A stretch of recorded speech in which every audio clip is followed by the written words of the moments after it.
A Prisoner in the Caucasus by Leo Tolstoy. Part 6. Life was now very hard for them. Their shackles were never taken off, and they were not let out into the fresh air, unbaked. Unbaked dough was thrown to them as if they were dogs, and water was let down in a can. It was wet and close in the pit, and there was a horrible stench. Kostelin grew quite ill. His body became swollen, and he ached all over, and moaned or slept all the time. Zilhin, too, grew downcast. He saw it was a bad lookout, and he could think of no way of escape. He tried to make a tunnel, but there was nowhere to put the earth. His master noticed it and threatened to kill him. He was sitting on the floor of the pit one day, thinking of freedom and feeling very downhearted, when suddenly a cake fell into his lap, then another, and then a shower of cherries. He looked up, and there was Dina. She looked at him, laughed, and ran away. And Zilhin thought, might not Dina help me? He cleared out a little place in the pit, scraped up some clay, and began modeling toys. He made men, horses, and dogs, thinking, when Dina comes, I'll throw them up to her. But Dina did not come next day. Zilhin heard the tramp of horses. Some men rode past, and the Tartars gathered in council near the mosque. They shouted and argued. The word Russians was repeated several times. He could hear the voice of the old man. Though he could not distinguish what was said, he guessed that Russian troops were somewhere near, and that the Tartars, afraid they might come into the Aeol, did not know what to do with their prisoners. After talking a while, they went away. Suddenly, he heard a rustling overhead, and saw Dina crouching at the edge of the pit, her knees higher than her head, and bending over, so that the coins of her plate dangled above the pit. Her eyes gleamed like stars. She drew 2 cheeses out of her sleeve and threw them to him. Zilhin took them and said, why did you not come before? I have made some toys for you. Here, catch! And he began throwing the toys up, one by one. But she shook her head and would not look at them. I don't want any, she said. She sat silent for a while, and then went on. Ivan, they want to kill you. And she pointed to her own throat. Who wants to kill me? Father, the old men say he must, but I am sorry for you. Zilhin answered, well, if you are sorry for me, bring me a long pole. She shook her head, as much as to say, I can't. He clasped his hands and prayed her, Dina, please do. Dear Dina, I beg of you. I can't, she said. They would see me bringing it. They're all at home, and she went away. So when evening came, Zilhin still sat looking up now and then, and wondering what would happen. The stars were there, but the moon had not yet risen. The mullah's voice was heard, then all was silent. Zilhin was beginning to doze, thinking, the girl will be afraid to do it. Suddenly he felt clay falling on his head. He looked up and saw a long pole poking into the opposite wall of the pit. It kept poking about for a time, and then it came down, sliding into the pit. Zilhin was glad indeed. He took hold of it and lowered it. It was a strong pole, one that he had seen before on the roof of his master's hut. He looked up. The stars were shining high in the sky, and just above the pit, Dina's eyes gleamed in the dark like a cat's. She stooped with her face close to the edge of the pit, and whispered, Ivan! Ivan! Waving her hand in front of her face to show that he should speak low. What? Said Zilhin. All but 2 have gone away. Then Zilhin said, well, Kostelin, come. Let us have one last try. I'll help you up. But Kostelin would not hear of it. No, said he. It's clear I can't get away from here. How can I go when I have hardly strength to turn around? Well, goodbye then.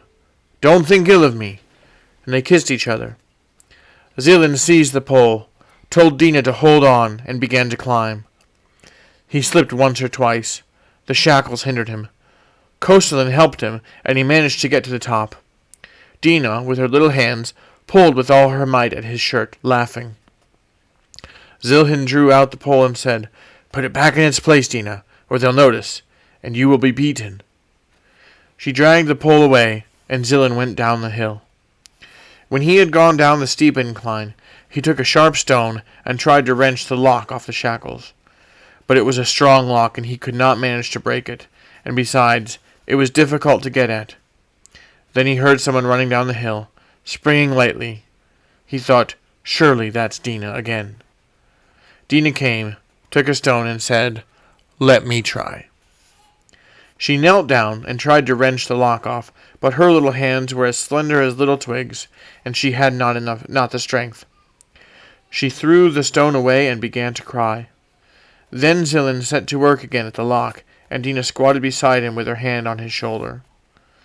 Zilhin looked round and saw a red light to the left behind the hill. The moon was just rising. "Ah," he thought, "before the moon has risen I must have passed the valley and be in the forest." So he rose and threw away the stone. Shackles or no, he must go on. "Goodbye, Dina dear," he said. "I shall never forget you." Dina seized hold of him and felt about with her hands for a place to put some cheeses she had brought. He took them from her. "Thank you, my little one. Who will make dolls for you when I am gone?" And he stroked her head. Dina burst into tears, hiding her face in her hands. Then she ran up the hill like a young goat, the coins in her hair plate clinking against her back. Zilhin crossed himself, took the lock of his shackles in his hand to prevent it clattering, and went along the road, dragging his shackled leg and looking toward the place where the moon was about to rise. He now knew the way. If he went straight, he would have to walk nearly 6 miles. If only he could reach the wood before the moon had quite risen. He crossed the river. The light behind the hill was growing whiter. Still looking at it, he went along the valley. The moon was not yet visible. The light became brighter, and one side of the valley was growing lighter, and shadows were drawing in towards the foot of the hill, creeping nearer and nearer to him. Zilhin went on, keeping in the shade. He was hurrying, but the moon was moving still faster. The tops of the hills on the right were already lit up. As he got near the wood, the white moon appeared from behind the hills, and it became light as day. One could see all the leaves on the trees. It was light on the hill, but silent, as if nothing were alive. No sound could be heard but the gurgling of the river below. Zilhin reached the wood without meeting anyone, chose a dark spot, and sat down to rest. He rested and ate one of the cheeses. Then he found a stone and set to work again to knock off the shackles. He knocked his hands sore, but could not break the lock. He rose and went along the road. After walking the greater part of a mile, he was quite done up, and his feet were aching. He had to stop every 10 steps. "There is nothing else for it," thought he. "I must drag on as long as I have any strength left. If I sit down, I shan't be able to rise again. I can't reach the fortress, but when day breaks, I'll lie down in the forest, remain there all day, and go on again at night." He went on all night. 2 Tartars on horseback passed him, but he heard them a long way off and hid behind a tree. The moon began to grow paler, the dew to fall. It was getting near dawn, and Zilhin had not reached the end of the forest. "Well," thought he, I'll walk another 30 steps, and then turn in among the trees and sit down." He walked another 30 steps, and saw that he was at the end of the forest. He went to the edge. It was now quite light, and straight before him was the plain and the fortress. To the left, quite close at the foot of the slope, a fire was dying out, and the smoke from it spread round. There were men gathered about the fire. He looked intently and saw guns glistening. They were soldiers. Cossacks. Zilhin was filled with joy. He collected his remaining strength and set off down the hill, saying to himself, God forbid that any mounted Tartar should see me now in the open field. Near as I am, I could not get there in time. Hardly had he said this when a couple of 100 yards off on a hillock to the left, he saw 3 Tartars. They saw him also, and made a rush. His heart sank. He waved his hands and shouted with all his might, Brothers! Brothers! Help! The Cossacks heard him, and a party of them on horseback darted to cut across the Tartars' path. The Cossacks were far and the Tartars were near, but Zilin too made a last effort.